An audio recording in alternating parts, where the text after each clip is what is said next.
I don't know about all this soap opera. What I do know about is that the people are completely fed up about this roller coaster of chaos and incompetence that they've been witnessing.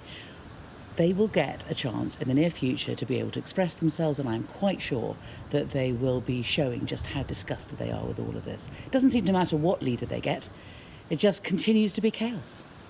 Now, he says it's a witch hunt to get him out of Parliament. Do you agree with that? Is there a witch hunt going on? It does sometimes look like one. I think that Boris Johnson has brought all this on himself. But, you know, it's a soap opera.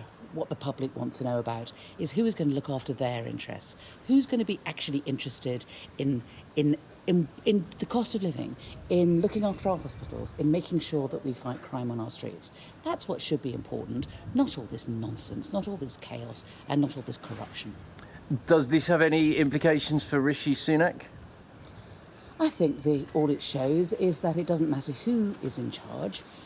The chaos and the corruption continues. The soap opera continues. The people want to have someone who is going to look after them and look after their interests, who's going to focus on the cost of living, is going to be fixing our hospitals, going to be fighting crime on our streets. What do you think of Mr. Johnson's resignation honours list? I think that Boris Johnson's resignation honours list is exactly what we were expecting. It is, I think, just fits in with the chaos and the corruption that I've been talking about. It seems to me that we need to move on, and whenever I speak to anybody, they are desperate to see the back of this lot.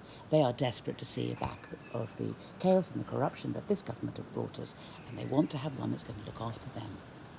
And just finally, what chances do Labour have in that by-election? It's an extremely conservative area, that's an understatement. What do you think your hopes are, honestly? If you look at the polling, if you look at the recent polling, the seat-by-seat polling, we are not only in second place, we are really close. So we have a very good chance of beating the Conservatives in mid-beds, and not least because the public are fed up with having a government that is ignoring them, and they are fed up with having Nadine Dorries, who in turn has been ignoring them. But we are an alternative, and our priorities are the people's priorities, which is fixing hospitals, which is fighting crime on our streets, and looking after people because of the cost of living crisis.